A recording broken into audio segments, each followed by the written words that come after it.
കേരള മുസ്ലിങ്ങൾ ഈ സമുദായത്തിന് എങ്ങനെ, കേരള മുസ്ലിം സമുദായത്തിന് എങ്ങനെ, അല്ലെങ്കിൽ എത്തരത്തിലുള്ള ഇടപെടലുകളായിരുന്നു ആധുനികത സാധ്യമാക്കിയത്?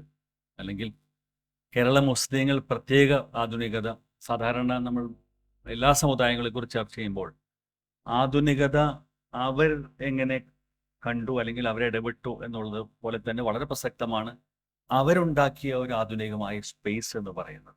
ഇത് രണ്ടും വ്യത്യസ്ത തരത്തിലാണ്. ഞാൻ എൻ്റെ പ്രബന്ധം പൊതുവിൽ രണ്ട് കാര്യങ്ങളെയും ഒരേപോലെ കാണുന്നതോടൊപ്പം തന്നെ അതിലൂന്നൽ നൽകുന്നത് മുസ്ലിങ്ങൾ ഉണ്ടാക്കിയ ആധുനികമായ ഒരു സ്പേസ് എന്താണ് കേരളത്തിൽ, അല്ലെങ്കിൽ കേരളത്തിലെ മുസ്ലിം ആധുനികത എങ്ങനെ നമുക്ക് മനസ്സിലാക്കാം, പ്രത്യേകിച്ച് അതിന് ഏറ്റവും കൂടുതൽ സംഭാവന നൽകിയ ഒരു പ്രസ്ഥാനം, ഇസ്ലാഹി പ്രസ്ഥാനം ഉണ്ടാക്കിയെടുത്ത ഒരു മുസ്ലിം ആധുനികത എന്താണ് എന്ന് മനസ്സിലാക്കുന്ന, അതിന് ചരിത്രം പരാമർശിച്ചു പോകുന്ന സമയക്കുറവ് കൊണ്ട് കുറച്ച് ചില ഘട്ടങ്ങളിലൂടെ മാത്രം കടന്നു പോകുന്ന ഒരു പ്രബന്ധമാണ് ഞാൻ അവതരിപ്പിക്കുന്നത്. അതിനു മുമ്പ് ഈ ആധുനികത എന്ന് പറയുമ്പോൾ അതിനായിട്ട് ബന്ധപ്പെട്ട കുറേ കാര്യങ്ങളുണ്ട്. ഇപ്പോൾ നവോത്ഥാനം, നവീകരണം ഒക്കെ പറയുന്ന ഒരുപാട് ആശയങ്ങളുണ്ട്. അതിൽ ആദ്യത്തെ ഒരു തെറ്റിദ്ധാരണയിൽ നിന്ന് നമുക്ക് തുടങ്ങാം. എന്താണ് ഈ തെറ്റിദ്ധാരണ? വ്യാപകമായി പ്രചരിച്ചുകൊണ്ടിരിക്കുന്ന ഒരു തെറ്റിദ്ധാരണ, ഒന്നു മാത്രമല്ല 3-4 തെറ്റിദ്ധാരണകളിലൂടെയാണ് കടന്നു പോകുന്നതിൽ ഏറ്റവും പ്രധാനപ്പെട്ട തെറ്റിദ്ധാരണ നവോത്ഥാനവും നവീകരണവും തമ്മിലുള്ള ഒരു പ്രയോഗ വ്യത്യാസമാണ്. അതിൽ നവോത്ഥാനമാണ് നമ്മൾ സ്ഥിരമായിട്ട് ഉപയോഗിച്ചുകൊണ്ടിരിക്കുന്നത്. എന്നാൽ ഈ നവോത്ഥാനം എന്ന് ഉപയോഗിക്കുന്നതിനടുത്ത് എന്താണ് അതിൻ്റെ ഒരു ഭാഷാപരമായിട്ട് എന്താണ് പ്രശ്നം, അല്ലെങ്കിൽ ആശയപരമായിട്ട് എന്താണ് പ്രശ്നം, അല്ലെങ്കിൽ ഐഡിയോളജിക്കലായിട്ടുള്ള ഒരു പ്രശ്നം എന്താണെന്ന് നമ്മളിത് മനസ്സിലാക്കിയിട്ടില്ല. അത് വളരെ ഒരു നിർഭാഗ്യകരമായ കാര്യമെന്ന് പറയുന്നത് നവോത്ഥാനം എന്നുള്ള പദം നമ്മൾ അടുത്ത കാലത്താണ് ഉപയോഗിച്ചു തുടങ്ങിയത്. അതിനുമുമ്പ് മിക്കവാറും ഇപ്പം പക്ക മൗലവിയൊക്കെ നിങ്ങൾ എടുത്തു നോക്കി നവീകരണം എന്ന പദമാണ് ഉപയോഗിക്കുന്നത്. ഈ നവോത്ഥാനം നവീകരണം തമ്മിൽ എന്തേ വ്യത്യാസം? നവോത്ഥാനം ആരാണ് ഈ നമ്മുടെ വ്യവഹാരത്തിൽ കൊണ്ടുവന്നത് എന്നുള്ള വലിയൊരു രാഷ്ട്രീയ പ്രശ്നം തന്നെയാണ്. 1-2 പാശ്ചാത്യ എഴുത്തുകാരാണ്. ഏറ്റവും പ്രധാനിയായിട്ടുള്ളത് മില്ലറാണ് നവോത്ഥാനം എന്ന് പറയുന്ന പകരമുള്ള റിഫോം എന്ന് ഉപയോഗിക്കുന്നത്. അതുവരെയും പലതരത്തിലുള്ള പദങ്ങളായിരുന്നു. മില്ലറുടെ ട്രാൻസ്ലേഷൻ മാത്രം മില്ലർ വലിയൊരു അപകടം ചെയ്തു. മില്ലർ ചെയ്ത അപകടം എന്ന് വെച്ചാൽ പാശ്ചാത്യ രാജ്യങ്ങളിൽ പ്രൊട്ടസ്റ്റന്റുകൾ നടത്തിയിരുന്ന വലിയ കത്തോലിക്ക സഭയുമായിട്ടുള്ള സമരങ്ങളുണ്ട്. ഈ സമരങ്ങളുടെ ഒരു പതിപ്പായിട്ടാണ് ഇവിടുത്തെ നവോത്ഥാനത്തെ കണ്ടത്. അങ്ങനെയല്ല നവോത്ഥാനം ഇവിടെ നടന്നിട്ടുള്ളത്. അപ്പോൾ പല കാര്യങ്ങളും അതിൽ വിട്ടു പോകുന്നുണ്ട്. നവീകരണം എന്നൊരാശയത്തെ, നമ്മൾ ഇസ്ലാഹ് എന്നൊരാശയത്തെ ഒരുപാട് കാലത്ത് ഉപയോഗിക്കുന്നത് പെട്ടെന്ന് അത് മാറിയിട്ട്, അല്ലെങ്കിൽ ഒരു പുതുക്കൽ എന്ന് പറയുന്ന ഒരു സംഗതിയെ മാറ്റിയിട്ട് അതിനൊരു കേരളത്തിൽ എല്ലാ മതവിഭാഗങ്ങളും നടന്നു വരുന്ന നവോത്ഥാനത്തുമായി ഒരു ഒരൊറ്റ കുട്ടയിൽ നിക്ഷേപിക്കുകയാണ് ചെയ്യുന്നത്. ഒരു സോഷ്യൽ ഈക്വലൈസർ എന്നൊക്കെ പറയാറുണ്ട്. എല്ലാ മതങ്ങളിലും എല്ലാ മതവിഭാഗങ്ങളിലും നടന്നിട്ടുള്ള ആധുനികതയുമായി ഇടപെടലോ അല്ലെങ്കിൽ നവോത്ഥാന പ്രവർത്തനങ്ങളുടെ ചേർത്ത് വെച്ചുകൊണ്ടാണ് ഇതിന് ഒരു വ്യത്യസ്തകളും ഇല്ലാത്ത രീതിയിൽ അതിനെ അടർത്തി മാറ്റി വെക്കുകയാണ് ചെയ്യുന്നത്. അത് വലിയ അപകടം ചെയ്ത കാര്യമാണ്. കാരണം പലപ്പോഴും അതുകൊണ്ട് തന്നെ ഒരു വലിയ പ്രശ്നം എന്ന് വെച്ചാൽ നവോത്ഥാനം വിശാലാർത്ഥത്തിൽ, അല്ലെങ്കിൽ നവീകരണം, ഞാൻ നവോത്ഥാനം എന്നുള്ള പദം പൊളിറ്റിക്കലി വളരെ ഇൻസെൻസിറ്റീവ് ആയിട്ടുള്ള പദമായതുകൊണ്ട് അത് മാറ്റിവെക്കുകയാണ്. നവീകരണം എന്ന പദത്തിന് വലിയ വലിയ അർത്ഥങ്ങളുണ്ട്. അതിൻ്റെ പേരടുത്തൊരു പ്രശ്നം എന്ന് വെച്ചാൽ അത് പലപ്പോഴും നമ്മൾ കേരളത്തിൽ നടന്നിട്ടുള്ള സാമൂഹിക പ്രവർത്തകർ മാത്രമായി ചർച്ചയിലേക്ക് ഒതുക്കുന്ന അവസ്ഥ. ഇപ്പോൾ സ്ത്രീകളുടെ വിദ്യാഭ്യാസം, പള്ളിപ്രവേശം, പിന്നെ മറ്റേ ട്രാൻസ്ലേഷൻ, ഖുർആന്റെ ട്രാൻസ്ലേഷൻ, അത്തരം നടന്നിട്ടുള്ള കൂടുതൽ സാമൂഹികമായൊരു മേഖലയെ മാത്രം ടച്ച് ചെയ്തുകൊണ്ട് നിൽക്കുന്നതാണ്. ഇതിലുണ്ടായിരുന്നു തിയോളജിക്കലായിട്ടുള്ള വലിയൊരു ഭാഗം വിട്ടുകളയും. അതെല്ലാം നവോത്ഥാന പ്രസ്ഥാനങ്ങൾക്കും അല്ലെങ്കിൽ എല്ലാ നവീകരണ പ്രസ്ഥാനങ്ങൾക്കും കേരളത്തിൽ സംഭവിച്ചൊരു കാര്യമാണ്. ഇപ്പം നാരായണ ഗുരു പ്രസ്ഥാനത്തെക്കുറിച്ച് നോക്കുമ്പോൾ നാരായണ ഗുരുവിൻ്റെ ഏറ്റവും വലിയ കോൺട്രിബ്യൂഷൻ വേദാന്തി എന്ന് പറയുന്നത്, അത് പലപ്പോഴും ഇടതുപക്ഷ പ്രസ്ഥാനങ്ങൾ അതിനെ ഇഗ്നോർ ചെയ്തുകൊണ്ട് നാരായണ ഗുരുവിൻ്റെ ഒരു അൺടച്ചബിലിറ്റിക്കെതിരെ അല്ലെങ്കിൽ അസ്പർശ്യതയ്ക്കെതിരെ അല്ലെങ്കിൽ അത്തരം സാമൂഹിക പദ്ധതികളിലേക്ക് മാത്രം ചുരുക്കിയാണ്. ഇപ്പോൾ സുനിൽ പിള്ളയുടെ വരെയുള്ള, അത് ആദ്യം മുതലുള്ള കുറേ ആളുകളുടെ അടുത്തുകൊണ്ട് ഇവരൊക്കെ ചെയ്തുകൊണ്ടിരിക്കുന്നത് ശ്രീനാരായണ ഗുരുവിൻ്റെ ദൈവശാസ്ത്രപരമായ ചിന്തകളെ മുഴുവൻ അടർത്തി മാറ്റിയിട്ട് അദ്ദേഹത്തെ ഒതുക്കുന്നത് എവിടേക്കാണ്? സാമൂഹ്യ പരിഷ്കർത്താവായിരുന്നു, അല്ലെങ്കിൽ മതപരിഷ്കർത്താവായിരുന്നു.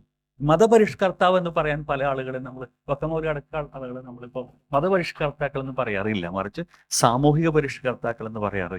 ഈ നവോത്ഥാനം എന്ന വാക്കും അതേപോലെ ഒരു പ്രശ്നം കൊണ്ടുവന്ന വാക്കാണ്. ഇതിൻ്റെ എല്ലാ നമ്മൾ നടത്തിയ എല്ലാ പരിപാടികളുടെയും ഇത്രയും നാൾ കേരളത്തിൽ നടന്നിട്ടുള്ള എല്ലാ തരത്തിലുള്ള നവീകരണ പരിപാടികളെയും ചുരുക്കി അല്ലെങ്കിൽ അതിൻ്റെ അർത്ഥം അടർത്തിക്കളഞ്ഞുകൊണ്ടുള്ള ഞാനതിൻ്റെ ഒരു പശ്ചാത്തലം പറയുകയാണെങ്കിൽ ഒന്ന് നമ്മൾ മക്തിത്തങ്ങളുടെ കാര്യം എടുത്തു നോക്കാം. മക്തിത്തങ്ങളുടെ കാര്യം എടുത്ത് നോക്കുകയാണെങ്കിൽ മക്തിത്തങ്ങൾ ആ സമയത്ത് മക്തിത്തങ്ങളെ പോലെ ഒരാൾ നമുക്ക് ചിന്തിക്കാൻ പറ്റില്ല. കാരണം വെച്ചാൽ അദ്ദേഹം ഒരു ഇടപെട്ടൊരു മേഖല. അദ്ദേഹം അന്ന് കേരളത്തിൽ ഇത് കുറേ കാലമായിട്ട് 18-ാം നൂറ്റാണ്ട് തുടങ്ങിയിട്ട് 20-ാം നൂറ്റാണ്ടിൻ്റെ പകുതി വരെ നിലനിന്നിരുന്ന ഒരു കാലമാണത്. അതിലേറ്റവും കൂടുതൽ ഉണ്ടായിരുന്ന ഒരു സംഗതി എന്ന് പറഞ്ഞാൽ ദൈവശാസ്ത്രപരമായ ചിന്തകളും ആ ചിന്തകളെ പല രീതിയിൽ എല്ലാ സമുദായങ്ങളിലും ഏതാണ്ട് ഒരേ തരത്തിൽ നടന്നൊരു സംഗതിയായിരുന്നത്. അങ്ങനെ കേരളത്തിൽ വലിയൊരു ഡിബേറ്റ് നടന്നുകൊണ്ടിരിക്കുന്നത്, തിയോളജിക്കൽ ഡിബേറ്റ് നടന്നുകൊണ്ടിരിക്കുന്നത്. അതിലിടപെട്ടാണ് മക്തിത്തങ്ങൾ സംസാരിക്കുന്നത്. നമുക്കിന്ന് നോക്കുമ്പോൾ കാണാം മക്തിത്തങ്ങൾ ഏറ്റവും കൂടുതൽ സംസാരിച്ചിട്ടുള്ളത് ക്രിസ്തീയ അല്ലെങ്കിൽ പാശ്ചാത്യ മത നവോത്ഥാന ക്രിട്ടിസൈസ് ചെയ്തുകൊണ്ട് അല്ലെങ്കിൽ അത്തരം കാര്യത്തിൽ അദ്ദേഹം ഇടപെട്ടിരുന്ന മേഖലയെക്കുറിച്ച് വളരെ വിശാലമായ ജ്ഞാനം അദ്ദേഹത്തിന് ഉണ്ടായിരുന്നു. അദ്ദേഹം ഒരു സാമൂഹ്യ പരിഷ്കർത്താവായിരുന്നില്ല, മതപരിഷ്കർത്താവെന്ന് തീർച്ചയായും വിളിക്കേണ്ട ആളായിരുന്നു.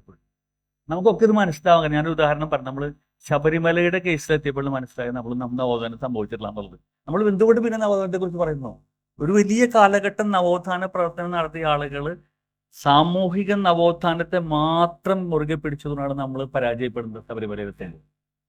ഇന്നും പല ഇത്തരം പ്രസ്ഥാനങ്ങളെ കുറിച്ചുള്ള ചർച്ചകളെല്ലാം വരുമ്പോൾ നമ്മൾ മനസ്സിലാക്കാത്ത ഒരു കാര്യം, ഈ പ്രവർത്തനങ്ങളെ നമ്മൾ രേഖപ്പെടുത്തിയതിൻ്റെ ഒരു പ്രശ്നമാണ് എന്ന് നമ്മൾ അനുഭവിച്ചുകൊണ്ടിരിക്കുന്നത്. ഞാൻ മക്തിത്തങ്ങളിലേക്ക് തിരിച്ചു വരാം. അതിനു മുമ്പ് കുറച്ച് കാര്യങ്ങൾ പറയാനുള്ളത്. ഒന്ന്, ഈ നവോത്ഥാന പ്രസ്ഥാനങ്ങൾ എന്ന് പൊതുവിൽ വിളിക്കപ്പെടുന്ന നവീകരണ പ്രസ്ഥാനങ്ങളുടെ എവിടെയൊക്കെയാണ്, എന്തൊക്കെയാണ് അതിൻ്റെ സ്രോതസ്സുകൾ, അല്ലെങ്കിൽ അതിൻ്റെ ചരിത്രത്തിൽ അത് നേരിട്ട അല്ലെങ്കിൽ അത് ചരിത്രത്തിൽ അത് കടന്നുപോയ ഘട്ടങ്ങൾ എന്തൊക്കെയായിരുന്നല്ലോ കുറച്ച് ലഘു വിവരണം പറഞ്ഞുകൊണ്ട് ഞാൻ വിശദമാക്കാം. ഇടയ്ക്ക് വെള്ളം കുടിക്കുന്ന പ്രശ്നമുണ്ട്, കാരണം ഈ ഡയബറ്റിക് ആണ് കുറച്ച് നാളായിട്ട്, അപ്പോൾ കുറച്ച് കൂടുതലാണ്. അപ്പോൾ വെള്ളം ഇങ്ങനെ കുടിക്കുന്നൊരു ഫ്ലോ നഷ്ടപ്പെടുന്നുണ്ട്, ക്ഷമിക്കണം.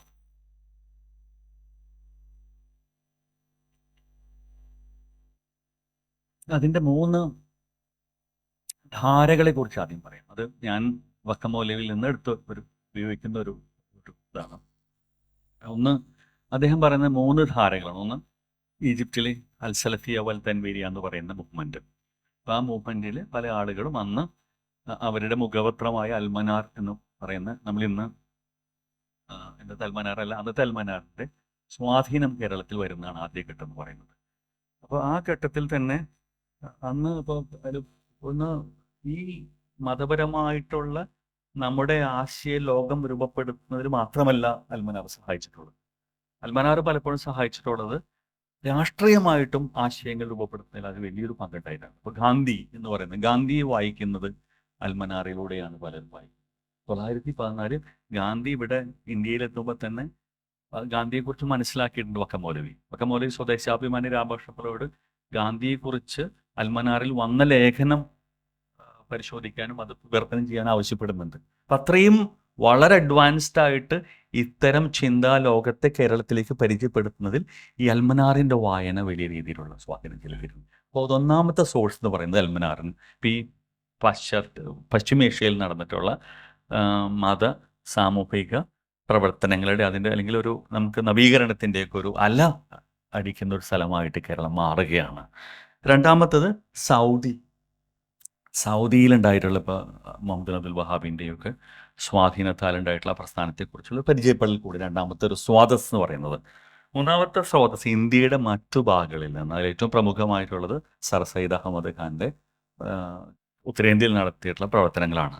ഈ 3 സ്രോതസ്സുകളാണ് പ്രധാനമായിട്ടും ഒരു ആധുനികമായിട്ടുള്ള ഒരു ചിന്താലോകത്തെ അല്ലെങ്കിൽ അതിലെ ആധുനികതയുമായിട്ട് ഇടപാടുകൾ എന്ന് പറയുന്ന ആദ്യത്തെ ഒരു വരുന്നത്. അതിൽ ഇസ്ലാഹി പ്രസ്ഥാനത്തിന് ഉപയോഗിച്ച അല്ലെങ്കിൽ ഇസ്ലാഹി പ്രസ്ഥാനം ഊർജം ഉൾക്കൊണ്ട 3 ധാരകളാണ് ഈ ധാരകൾ പറയുന്നത്. ഞാനൊരു അധ്യാപകനായതുകൊണ്ട് ചിലപ്പോൾ ഇങ്ങനെ ക്ലാസ് എടുക്കുന്ന പോലെ പോകും, അത് കൂട്ടി വായിക്കേണ്ടതാണ്. ഒരു പ്രസംഗ രൂപത്തിലോ അല്ലെങ്കിൽ ഒരു വലിയ പ്രഭാഷണ രൂപത്തിലോ പറ്റുന്നില്ല. അപ്പം ഇങ്ങനെ പോയിന്റ്സ് മാത്രമായിട്ട് പറഞ്ഞു പോവാണ്, സമയം ചുരുക്കിക്കൊണ്ട് തന്നെ.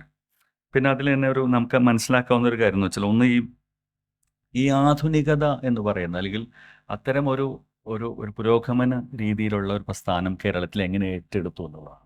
അപ്പോൾ പലപ്പോഴും ഈ ഒരു പ്രശ്നം അതൊരു പ്രശ്നം കൂടിയാണ്. കാരണം കേരളത്തിൽ പുരോഗമന പ്രസ്ഥാനം എന്ന് പറയുന്ന ഒരു പ്രസ്ഥാനം രൂപപ്പെട്ടുകൊണ്ടിരിക്കുന്ന സമയത്താണ് മുസ്ലിം ആധുനികത എന്ന് പറയുന്ന ഒരു കാര്യം ചർച്ച ചെയ്യപ്പെടുന്നത്.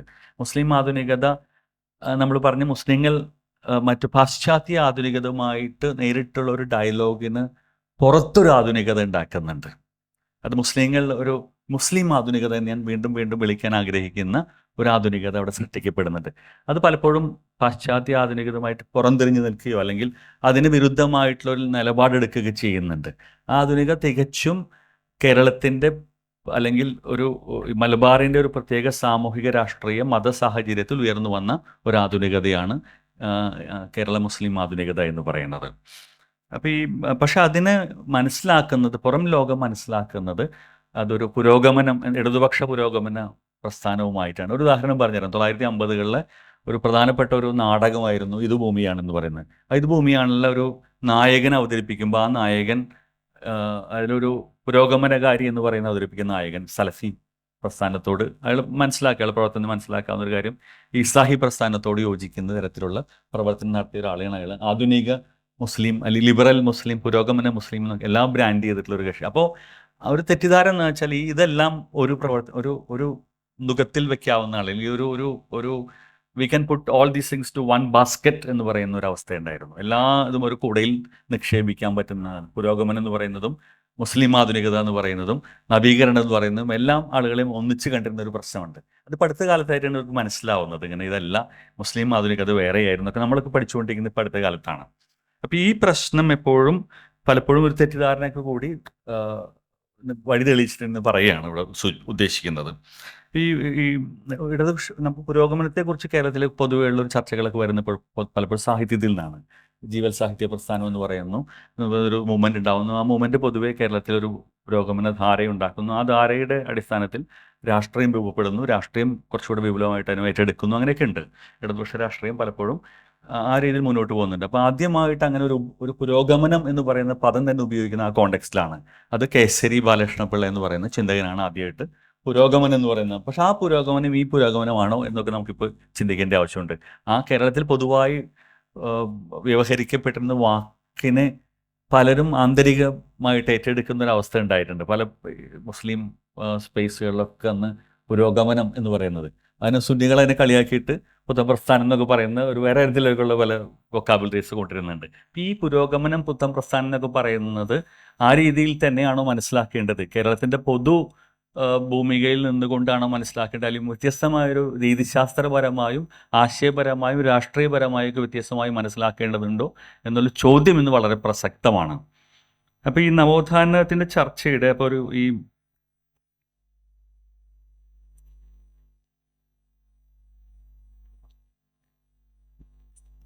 ഞാൻ നേരത്തെ പറഞ്ഞ പോലെ ഈ കൂടുതലൊരു സാമൂഹ്യ പദ്ധതിയിലേക്ക് ഒതുക്കുന്ന ഒരു ഇതായിട്ടാണ്. ഇപ്പോൾ ആ സമയത്ത് തന്നെ ഇപ്പോൾ ഒരു തമാശ എന്ന് വെച്ചാൽ അത് ക്രിസ്ത്യൻ വിഭാഗങ്ങളിൽ വളരെയധികം 18-ാം നൂറ്റാണ്ട് മുതൽ 20-ാം നൂറ്റാണ്ട് വരെയുള്ള ഒരു ക്രിസ്തീയ സഭയ്ക്കുള്ളിലെ ചർച്ചകൾ എടുത്തു നോക്കിയാൽ ആ ചർച്ചകൾക്ക് അന്ന് അത് മതത്തിൻ്റെ ഉള്ളിലും ഇന്നും ആ മതത്തിൻ്റെ ഉള്ളിലും എന്തെങ്കിലും തരത്തിലുള്ള സ്വാധീനം ചെലുത്താൻ പറ്റിയിട്ടുണ്ടെന്നുള്ളത് മനസ്സിലാക്കാം. മുസ്ലിങ്ങളുടെ ഇടയിലുള്ള ഇത്തരം ചർച്ചകൾ ഇന്ന് അത് ഈ പ്രശ്നമാണ്. കാരണം വെച്ചാൽ ഇപ്പം മക്തിത്തങ്ങൾ നമ്മൾ മനസ്സിലാക്കുന്നു. മക്തിത്തങ്ങൾ പരിഷ്കാരിയാണെന്നുള്ളതിനേക്കാൾ അപ്പുറം ഭാഷാ പരിഷ്കാരിയാണെന്നൊക്കെ പറയാറുണ്ട്. മലയാള ഭാഷയ്ക്ക് സംഭാവന ചെയ്ത ആൾ, അല്ലെങ്കിൽ മറ്റു മുസ്ലിം സ്ത്രീ വിദ്യാഭ്യാസത്തിനെ പ്രോത്സാഹിപ്പിച്ച ആൾ, മുസ്ലിം വിദ്യാഭ്യാസത്തിനെ പാശ്ചാത്യമായിട്ടൊരു ഡയലോഗിനെ സാധ്യമാക്കിയ ആൾ, അങ്ങനെയൊക്കെയാണ് പറയുന്നത്. മറിച്ച് അദ്ദേഹം അന്ന് കൊച്ചിയിൽ നിലനിന്നിരുന്ന കൊച്ചിയുടെ ഒരു ഭൂമിശാസ്ത്രം പരിശോധിക്കുകയാണെങ്കിൽ, അതിലൊരു രാഷ്ട്രീയ പരിശോധിക്കുകയാണെങ്കിൽ, അത് അക്കാലത്ത് ഏറ്റവും കൂടുതൽ മിഷണറികൾ വർക്ക് ചെയ്ത സ്ഥലമാണ് കൊച്ചി. അതുകൊണ്ടാണ് ഈ കൊച്ചി ഇപ്പോൾ പൊതുവെ നമുക്ക് ഒരു പ്രത്യേക കാലഘട്ടത്തിൽ മക്തിത്തങ്ങൾ എഴുതിയ എല്ലാ പുസ്തകങ്ങളും ഇപ്പോൾ ക്രിസ്തീയ വായടപ്പായാലും മറ്റ് കഠോര കുടോരമായാലും ഇത്തരം പുസ്തകങ്ങളെല്ലാം എന്തുകൊണ്ട് അതിൽ കൂടുതൽ കോൺസെൻട്രേറ്റ് ചെയ്തു? അന്ന് റീസ് വെൽസ് പറയുന്ന ഒരു ചിന്തകൻ അന്ന് കൊച്ചിയിൽ വരുന്നുണ്ട്. അദ്ദേഹം ആ പ്രദേശത്തെ എല്ലാ തരത്തിലുള്ള വിദ്യാഭ്യാസം ചെയ്ത ആളുകളെയും അല്ലെങ്കിൽ ഉന്നത കുലജാതരായിട്ടുള്ള അല്ലെങ്കിൽ മറ്റ് ഈ രാജവംശത്തിലുള്ള ആളുകളൊക്കെ അദ്ദേഹം സ്വാധീനിക്കുന്നുണ്ട്.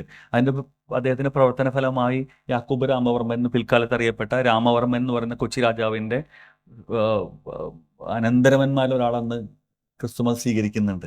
അപ്പം അങ്ങനെയൊക്കെ നടന്നിട്ടുള്ളൂ. അപ്പം നമ്മുടെ തെറ്റിദ്ധാരണ, നമ്മൾ പൊതുവേ മുസ്ലിങ്ങളെക്കുറിച്ചും ക്രിസ്ത്യാനികളെക്കുറിച്ചും പറയുമ്പോൾ തെറ്റിദ്ധാരണ ഉണ്ട്. പലപ്പോഴും ഈ പലതരത്തിലുള്ള സാമൂഹിക സാഹചര്യങ്ങളാണ്, അല്ലെങ്കിൽ ഒരു കാസ്റ്റ് ഇഷ്യൂ ആണ്, അല്ലെങ്കിൽ ഒരു ജാതിപരമായ പിന്നോക്കാവസ്ഥയാണ് മുസ്ലിങ്ങളിലേക്കും ഇസ്ലാമിലേക്കും അല്ലെങ്കിൽ ക്രിസ്ത്യാനിറ്റിയിലേക്കും ആളുകൾ നയിച്ചെന്ന് പറയാറുണ്ട്. തെറ്റാണത്.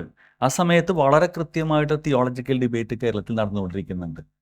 അത് മനസ്സിലാക്കാത്തൊരു പ്രശ്നമുണ്ട്. ഇപ്പോൾ ബാസൽ മിഷൻ്റെയൊക്കെ 1930 റിപ്പോർട്ടുകൾ എടുത്ത് നോക്കിയാൽ അതിൽ വളരെ കുറച്ച് പേര് മാത്രമേ ജാതിപരമായ പ്രശ്നം കൊണ്ട് ഈ രണ്ട് മതത്തിലേക്ക് മാറുന്നുള്ളൂ. ബാക്കി മുഴുവൻ ആളുകൾ മനസ്സിലാക്കിക്കൊണ്ട് തന്നെ മാറുന്നത്. നമ്മൾ ഇസ്ലാമിനെ കുറിച്ചുള്ള അല്ലെങ്കിൽ കൺവെർഷനെ കുറിച്ചുള്ള പ്രധാനപ്പെട്ട പല ഇതും എപ്പോഴും ഈ ഈഴവ തുടങ്ങിയിട്ട് താഴേക്കുള്ള ജാതികൾ ഉണ്ടായിട്ടുള്ള ജാതിപരമായ പ്രശ്നങ്ങൾ പെട്ടെന്നൊരു സൊല്യൂഷൻ കണ്ടെത്താനാണ് ഇസ്ലാമിലേക്ക് മാറുമെന്ന് പറയുന്ന ഒരു തെറ്റായ ധാരണ നമ്മൾ പഠിച്ചു നോക്കുക. വളരെ വിശദമായിട്ട് ഞാനിപ്പോൾ അതിനെക്കുറിച്ച് ചെറിയൊരു വർക്ക് ചെയ്തുകൊണ്ടിരിക്കുകയാണ്. മക്തങ്ങൾ എന്ന് പറയുന്നത് മക്തങ്ങൾ എവിടെ പ്ലേസ് ചെയ്യാം, മക്തങ്ങൾ എവിടെ പ്ലേസ് ചെയ്യാമെന്ന് വളരെ പ്രധാനമാണ്. കാരണം മക്തിത്വങ്ങൾ ധരിച്ചിരുന്ന ഒരു ദാർശനിക തലമുണ്ട്. അത് ഒരു മതദാർശനിക തലം എങ്ങനെയാണ് മക്തിത്വങ്ങൾ എന്ന് പറയുന്ന ഒരു വ്യക്തിയെ അല്ലെങ്കിൽ ആ വ്യക്തി ഉൽപ്പാദിപ്പിച്ച പലതരത്തിലുള്ള വർക്കുകൾ അല്ലെങ്കിൽ അദ്ദേഹത്തിൻ്റെ ഇടപെടലുകളൊക്കെ സാധ്യമാക്കുന്ന തലത്തെക്കുറിച്ചാണ് നമ്മൾ അറിയേണ്ടത്. നമ്മൾ ഒരു കേരളത്തെക്കുറിച്ചുള്ള ഒരു ചർച്ചകളും ഈ സമയത്തെക്കുറിച്ചുള്ളത് വരുന്നത് ഏറ്റവും കൂടുതൽ കൃതികൾ ഇറങ്ങിയിട്ടുള്ള ഈ സമയത്താണ്. ക്രിസ്തീയ കോണ്ടെക്സ്റ്റ് ആയാലും മുസ്ലിം കോണ്ടെക്സ്റ്റ് ആയാലും ഏറ്റവും കൂടുതൽ പുസ്തകങ്ങൾ ഇറങ്ങിയിട്ടുള്ള ഒരു ആധുനികതയുടെ ഏറ്റവും ഉയർന്ന തലത്തിൽ നിൽക്കുന്ന ഒരു സമയമായിരുന്നു ഈ പറയുന്ന 18-ാം നൂറ്റാണ്ട് മുതൽ 20-ാം നൂറ്റാണ്ട് പകുതി വരെ. 20-ാം നൂറ്റാണ്ടിലെ പകുതിയൊക്കെ ആകുമ്പോൾ 1930-കളൊക്കെ ആകുമ്പോഴാണ് പതുക്കെ ഇടതുപക്ഷം ഇതിനെ ഹൈജാക്ക് ചെയ്യുന്നത്. ഇടതുപക്ഷത്തിന് ഇതിൻ്റെ ഒരു ആന്തരിക സത്ത മനസ്സിലായിട്ടില്ല പലപ്പോഴും. ഇടതുപക്ഷം അതൊരു സാമൂഹിക പദ്ധതിയായിട്ടും ചുരുക്കി കളഞ്ഞു. അതുകൊണ്ട് ഇന്നും നമ്മളൊക്കെ അതിൻ്റെ ഇടതുപക്ഷ വ്യാഖ്യാനങ്ങൾ അനുസരിച്ചാണ് നമ്മളൊക്കെ മുന്നോട്ട് പോയിക്കൊണ്ടിരിക്കുന്നത്. ഞാനെൻ്റെ രാഷ്ട്രീയമായിട്ടുള്ള പക്ഷേ അതിനൊരു വലിയൊരു അർത്ഥതലത്തെ മനസ്സിലാക്കാത്തതിലുള്ള പ്രശ്നം ഇന്ന് വളരെ നന്നായിട്ട് എല്ലാ മതത്തിലും ഉണ്ടത്. ആകെ ഒരു പുസ്തകമാണ് നാരായണഗുരു വേദാന്തി എന്ന് പറയുന്നത്. ടി ഭാസ്കർ എന്ന് പറയുന്ന ഒരു മനുഷ്യൻ മാത്രമേ നാരായണഗുരു വേദാന്തിയാണ്. അദ്ദേഹം ചെയ്ത അദ്ദേഹത്തിൻ്റെ ദൈവശാസ്ത്രത്തിലുള്ള കോൺട്രിബ്യൂഷനെ കുറിച്ച് പറഞ്ഞ ഒരു പുസ്തകം മാത്രമേ ഉള്ളൂ. ഇതെല്ലാ തലത്തിൽ സംഭവിച്ചു. വക്കമൂലയെ കുറിച്ച് എത്ര പുസ്തകങ്ങളുണ്ട്? അങ്ങനെ എത്ര പുസ്തകത്തിലുണ്ട്? അദ്ദേഹം ആഴത്തിൽ ഇറങ്ങിച്ചെന്ന് മനസ്സിലാക്കി ഇടപെട്ട തിയോളജിക്കലായിട്ടുള്ള പ്രശ്നങ്ങളെ കുറിച്ച് സൂചിപ്പിക്കുക എത്ര പുസ്തകങ്ങൾ കേരളത്തിലുണ്ട്? അല്ലെങ്കിൽ ഭക്തിത്വങ്ങളെക്കുറിച്ച് അത്തരത്തിലുള്ള എത്ര പുസ്തകങ്ങളുണ്ട്? ഇതാണ് ഒരു വലിയ പ്രശ്നം. അത് തിരിച്ചെടുക്കേണ്ട ഒരു ആവശ്യം തീർച്ചയായിട്ടും അത്തരം ചർച്ചകൾ ആ രീതിയിൽ തിരിച്ചുവിടേണ്ട ഒരു ആവശ്യം തീർച്ചയായിട്ടും ഇന്ന് നിലനിൽക്കുന്നുണ്ട്. അത് നമ്മുടെ ആലോചനകളൊക്കെ അങ്ങനെ തന്നെ വരേണ്ട ഒരു രീതി, അതിൻ്റെ ഒരു ദിശ തിരിച്ചുവിടേണ്ട ഒരു ആവശ്യം നിലനിൽക്കുന്നുണ്ട്.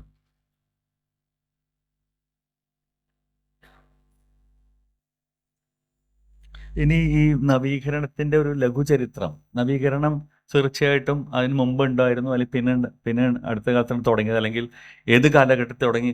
ഒരു പെട്ടെന്ന് സ്വിച്ച് ഇട്ട് ഓൺ ചെയ്ത പോലെയാണോ നവീകരണം തുടങ്ങിയെന്നൊരു പ്രശ്നമുണ്ട്. പൊതുവെ ആൾക്കാരൊരു തെറ്റിദ്ധാരണ 1930-ലും 20-ലും നേരത്തെ നമ്മൾ ഒരു കാലഗണനമായിട്ട് പറഞ്ഞിരുന്നത് 1921 കലാപത്തിന് ശേഷം മുസ്ലിം സമുദായത്തിലുണ്ടായിരുന്ന ഒരു വലിയ ശൂന്യതയാണ്.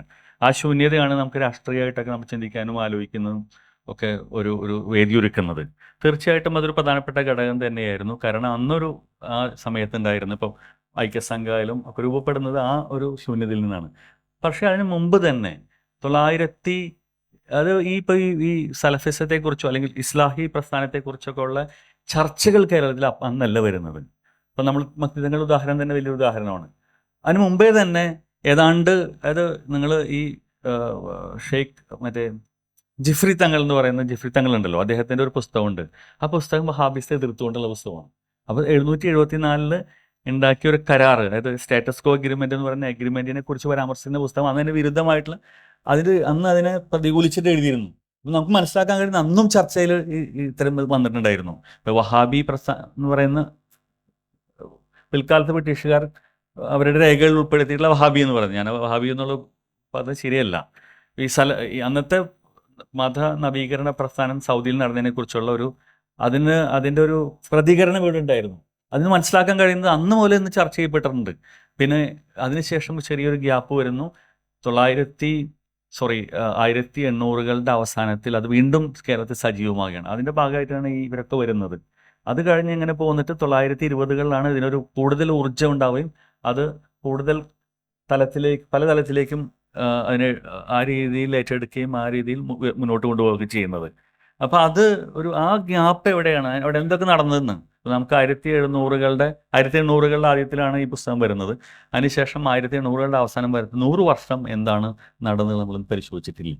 ആ പരിശോധന വളരെ ആവശ്യമാണ്. എന്തൊക്കെയാണ് അതിന് അനുരണനങ്ങൾ എന്തായിരുന്നു, അല്ലെങ്കിൽ അനുകൂലിച്ചുകൊണ്ട് വന്ന വാദഗതികൾ എന്തായിരുന്നു കേരളത്തിലുണ്ടായിരുന്നത്? അന്നും കേരളത്തിൽ ആളുകൾ ഉണ്ടായിരുന്നില്ലേ? പലപ്പോഴും നമ്മൾ ഇവരൊക്കെ ബയോഗ്രഫീസ് വായിക്കുമ്പോഴാണ് ചെറിയ സൂചനകൾ കിട്ടുന്നത്. റൌഫ് മൗലവി എന്ന് പറയുന്ന, എനിക്ക് വൃത്തിയാക്കിയിട്ട് അറിയില്ല, റൌഫ് മൗലവി എന്ന് പറയുന്ന ഒരു കക്ഷിയാണ് ഇവിടെ ആദ്യം ഇത് ചർച്ച കൊണ്ടിരുന്നത്. പല ബയോഗ്രഫിയിലും പറയുന്നുണ്ട് അത്. പിന്നെ വലിയ ഗ്യാപ്പിന് ശേഷം പിന്നെ നമുക്ക് കാണുന്നത് മക്തിത്തങ്ങൾ, പിന്നെ അബുസവാ മൗലവി, അങ്ങനെ വരുന്നത്. അതിനിടയിലുള്ള കുറേ ആളുകൾ ഇങ്ങനെ വിട്ടുപോകുന്നത്. സൗദി എഡ്യൂക്കേറ്റഡ് ആയിട്ടുള്ള ആളുകൾ, സൗദിയിൽ നിന്ന് വിദ്യാഭ്യാസം നേടിയ ആളുകളെ കുറിച്ചുള്ള ഒരു എന്തെങ്കിലും നമുക്ക് രേഖകളുണ്ടോ എന്ന് പരിശോധിക്കേണ്ടതുണ്ട്. ഒന്ന് അത് സൗദി വൽക്കരണം എന്ന് പിന്നിൽ വിളിക്കുന്ന ഒരു ഘട്ടത്തിന് മുമ്പ് തന്നെ സൗദിയിൽ നിന്ന് എന്തൊക്കെ കൊടുക്കൽ വാങ്ങലുണ്ടായിട്ടുണ്ട്. ഈജിപ്തിൽ നിന്നുള്ള കൊടുക്കൽ വാങ്ങൽ നമുക്കറിയാം. ഇപ്പോൾ അൽമനാറിൻ്റെ വായനയുണ്ട്, പലതരത്തിലുള്ള ടെക്സ്റ്റുകൾ ട്രാൻസ്ലേറ്റ് ചെയ്യുന്നുണ്ട്. രാഷ്ട്രീയമായി തന്നെ ഇതിനെ സ്വാധീനിക്കുന്നുണ്ട്. ഈ ഈജിപ്ഷ്യൻ സലഫിയ മൂവ്മെൻറ്റ് പലപ്പോഴും രാഷ്ട്രീയമായി കേരളത്തെ സ്വാധീനിക്കുന്നുണ്ട്. രാഷ്ട്രീയത്തിൽ തന്നെ 2 തരത്തിലുള്ള ധാര ഈ പ്രസ്ഥാനത്തിൽ രൂപപ്പെടുന്നുണ്ട്. ഒന്ന്, ഈ പറയുന്ന ഇപ്പോൾ അബ്ദുറഹ്മാൻ സാഹിബൊക്കെ പോലെ ആളുകൾ ഈ ഒരു സൂഫി ധാരയിൽ നിൽക്കുന്ന ഒരു ഖിലാഫത്ത് മൂവ്മെൻറ്റിനെ സപ്പോർട്ട് ചെയ്യുന്നുണ്ട്. പലതരത്തിൽ ഒരു ആൻറ്റി ബ്രിട്ടീഷ് ഐഡിയോളജി എന്നുള്ള ആൾക്കാർ രൂപപ്പെടുത്തുന്നുണ്ട്. അതിന് മറ്റു ഭാഗത്ത് അതിനൊരു ദേശീയവാദി മുസ്ലിങ്ങളുടെ മാറി നിന്നുകൊണ്ട് കുറെ കൂടെ ഒരു ഇസ്ലാമിക ലോകത്തുള്ള രാഷ്ട്രീയത്തെ മനസ്സിലാക്കിക്കൊണ്ട് ഇടപെടുന്ന കെ മൗലവി, സീതി സാഹിബ് പോലത്തെ 2 വിഭാഗങ്ങൾ വരുന്നുണ്ട്. ഒന്ന്, ദേശീയവാദി കോൺഗ്രസ്സുകാരുടെ ഈ ഖിലാഫത്ത് മൂവ്മെൻറ്റ്, പക്ഷെ അതിന് കൃത്യമായിട്ട് അതിനെ പൊളിച്ചടക്കിക്കൊണ്ട് വേറെ തരത്തിലുള്ള ധാരയും നിലനിൽക്കുന്നുണ്ട്. അപ്പം അങ്ങനെ ആ രാഷ്ട്രീയമായ വ്യത്യാസം പോലും ഈ ഈജിപ്ഷ്യൻ സൗദി ഇതിൽ നിന്നുണ്ടാവുന്നുണ്ട്. അപ്പം അതേസമയത്ത് തന്നെ സൗദിയുടെ ഇപ്പോൾ നേരത്തെ സൂചിപ്പിച്ചൊരു കാര്യം ഉണ്ടായിരുന്നു. അതായത് ഈ സൗദിയുടെ പലപ്പോഴും രാഷ്ട്രീയമായിട്ട് യോജിക്കാൻ കഴിഞ്ഞിട്ടുണ്ടായില്ല. അതുകൊണ്ടാണ് കെ മൗലവിയുടെയൊക്കെ കത്തിൽ എന്ന് പറയുന്നുണ്ട് വളരെ വിശദമായിട്ട് അന്നത്തെ ഒരു സൗദി ഈ ഇസ്രായേൽ ബന്ധത്തെക്കുറിച്ചും 50കളിൽ പറയുന്നുണ്ട്. ഇസ്രായേൽ ബന്ധമല്ല പറയുന്നത്, ക്രിസ്ത്യൻ കൺസർവേറ്റീവ് ക്രിസ്ത്യൻ ഡോമിനേഷൻ വരുന്നതിനെ കുറിച്ചും അവിടുത്തെ ലേബറേഴ്സിനെ കുറിച്ച് അരാംകോ പോലുള്ള കമ്പനികളിൽ അന്ന് എംപ്ലോയ് ചെയ്യപ്പെട്ടിട്ടുള്ള തൊഴിലാളികളുടെ ഒരു രാഷ്ട്രീയത്തെക്കുറിച്ചൊക്കെ അന്ന് ഒരു വാണിംഗ് കൊടുക്കുന്നുണ്ട് കെ മൗലവി എഴുത്തിൽ തന്നെ. അതിന് പകരം നമുക്ക് ഇവിടുന്ന് ആളുകളെ റിക്രൂട്ട് ചെയ്യണമെന്നൊക്കെ പറയുന്നത്. അപ്പോൾ അതൊക്കെ ഒരു രാഷ്ട്രീയ സൂചനകൾ. അപ്പോൾ സൗദി ലൈനിനോട് അന്നും ആ രീതിയിൽ രാഷ്ട്രീയമായി താല്പര്യം ഉണ്ടായിരുന്നില്ല സൗദി ഇടപെടലോട്. 1950കളൊക്കെ മാത്രമാണ് ചെറിയൊരു വ്യത്യാസം വരുന്നത്. അതായത് കിങ് ഫൈസലിൻ്റെ സമയത്ത് ഈ പാൻ ഇസ്ലാമിസ് എന്ന് പറയുന്ന ഐഡിയ കൊണ്ടുവരുമ്പോഴാണ് കുറെ കൂടെ ഇത് യോജിക്കാൻ പറ്റുന്ന ഒരു പ്രസ്ഥാനമെന്ന തരത്തിൽ ഇവിടുത്തെ സലഫി ആശയക്കാരും ഈവൻ ജമാഅത്തുകാർ പോലും ആ സമയത്ത് ഈ പാൻ ഇസ്ലാമിസ്റ്റ്, കാരണം നാസറിസ് എന്ന് പറയുന്ന നാസറൈറ്റ് സോഷ്യലിസ്റ്റുകളുടെ വലിയൊരു ധാര അവിടെ നിൽക്കുന്നുണ്ട്. അപ്പോൾ അതിനെ പ്രതിരോധിക്കാൻ വേണ്ടിയിട്ട് ഒന്നിച്ച് നിൽക്കണം. ഇപ്പം ഈ നമ്മുടെ അബ്ദുള്ളയുടെ ഓട്ടോബയോഗ്രഫിയിലൊക്കെ പറയുന്നുണ്ട്, അന്നൊക്കെ ചെയ്യുന്ന മംഗലൂർ ഭാഗത്തൊക്കെ ഈ പാൻ ഇസ്ലാമിസം ആശയം ഉൾക്കൊണ്ട് പ്രവർത്തിക്കുന്ന ആളുകളുണ്ടായിരുന്നു. കാരണം അതൊരു പൊതുവായിട്ടൊരു ശത്രു, ഇസ്ലാമിൻ്റെ ശത്രു, അല്ലെങ്കിൽ മറ്റേ ഈ പാൻ ഇസ്ലാമിസിൻ്റെ ശത്രു ഈ മറ്റേ നാസറിൻ്റെ കീഴിൽ പ്രവർത്തിച്ചിരുന്ന ബാപ്റ്റിസ്റ്റ് സോഷ്യലിസ്റ്റുകളാണെന്നുള്ളൊരു ധാരണയുടെ അടിസ്ഥാനത്തിലാണ് ഒന്നിക്കുന്നത്. ഇപ്പോൾ ഞാൻ അതിൻ്റെ ഒരു ചരിത്രം ചരിത്രം കുറച്ച് കാര്യങ്ങൾ ടച്ച് ചെയ്യുക മാത്രമേ ചെയ്യുന്നുള്ളൂ. കാരണം ഇനി വേണമെങ്കിൽ അത് വളരെ സമ്പൂർണ്ണ രൂപത്തിൽ എഴുതി തരാവുന്നതുകൊണ്ടാണ് ഞാൻ ചുരുക്കുന്നത്. അപ്പോൾ അതിൻ്റെ ഒരു ഘട്ടം മാറുന്നത് ശരിക്കും 1950ലാണ്. ഈ പറയുന്ന അതിൽ ആ 50കളിൽ കുറേ കാര്യങ്ങൾ മാറുന്നുണ്ട്. ഒന്ന് ഘട്ടം മാറുന്ന ഞാൻ അങ്ങനെ ഉദ്ദേശിക്കുന്ന ഒരു ടേണിംഗ് പോയിന്റ് ആയിട്ട് അങ്ങനെ മനസ്സിലാക്കാൻ കാരണം എന്ന് പറയുന്നത്, ഒന്ന് ഈ ടെക്സ്റ്റുകൾ മാറുന്നുണ്ട്. അതുവരെ ഉണ്ടായിരുന്ന ടെക്സ്റ്റുകൾ, പ്രചരിച്ചിരുന്ന ടെക്സ്റ്റുകൾ എടുത്തു നോക്കാം, പല കിതാബുകൾ എടുത്തു നോക്കുക, അല്ലെങ്കിൽ മറ്റ് ഗ്രന്ഥങ്ങൾ എടുത്തു നോക്കാം. കുട്ടശ്ശേരി മൗലവിയായിട്ടുള്ള ഇന്റർവ്യൂവിൽ അദ്ദേഹം പറയുന്ന റിസാലത്തുൽ തൗഹീദ് എന്ന് പറയുന്ന പുസ്തകം അബ്ദുവിൻ്റെ എല്ലാ സലഫി മദ്രസകളിൽ പഠിപ്പിച്ചിരുന്നു. അത് പെട്ടെന്ന് മാറിയിട്ട് സൗദി ടെക്സ്റ്റുകൾ, ഇപ്പോൾ മുഹമ്മദ് അബ്ദുൽ വഹാബിൻ്റെ ടെക്സ്റ്റുകളും ലേക്ക് മാറുന്നൊരവസ്ഥ ഉണ്ട്. ഒരു തരത്തിലുള്ള സൗദി വൽക്കരണത്തിന് ആദ്യഘട്ടമാണ് ശരിക്കും നടക്കുന്നത് അവിടെ. എന്ന് വെച്ചാൽ സൗദി അതിന് മുമ്പും സ്വാധീനം ഉണ്ടായിരുന്നു, പക്ഷേ സൗദിയോട് കൂടുതൽ അടുക്കുകയും ഈജിപ്ഷ്യൻ ധാരകളെ പൊതുവെ അകറ്റി നിർത്തുന്ന ഒരു അവസ്ഥ അവിടെ ഉണ്ടായിട്ടുണ്ട്.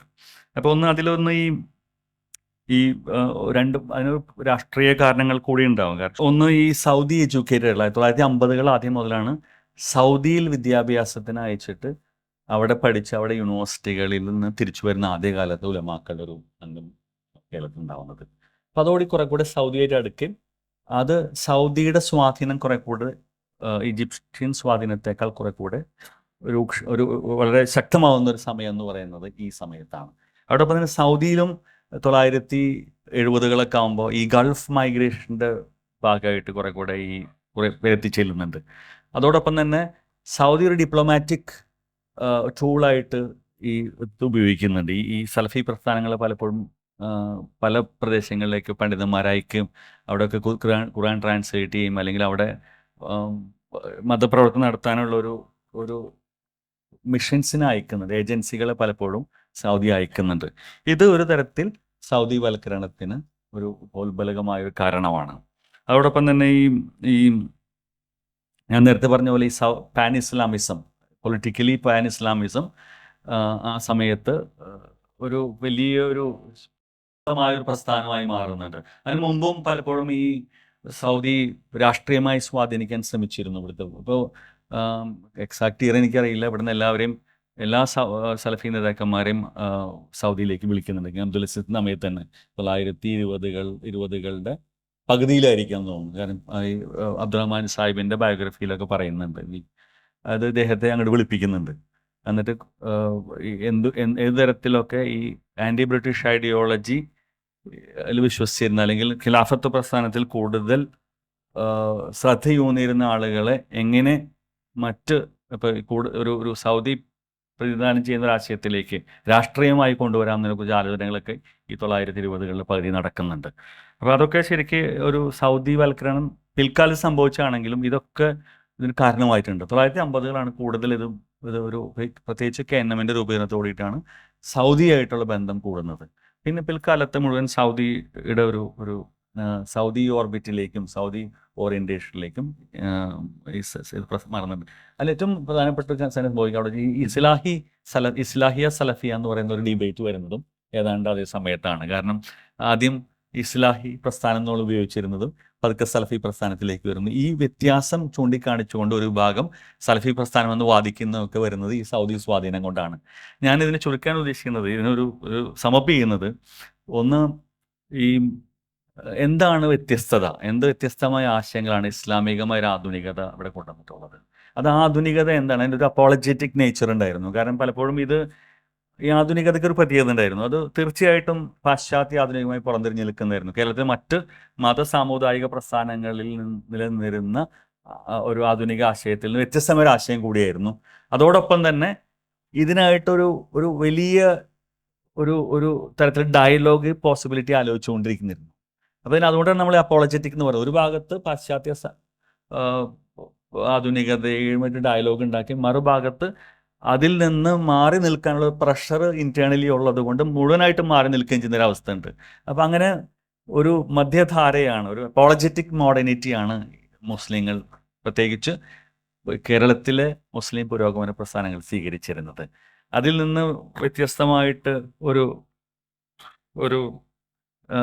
അങ്ങനെ ഒരു ആധുനികത സൃഷ്ടിച്ചെടുക്കാൻ, മുസ്ലിം ആധുനികത സൃഷ്ടിച്ചെടുക്കാൻ അടുത്ത കാലം വരെയും കഴിഞ്ഞിരുന്നു.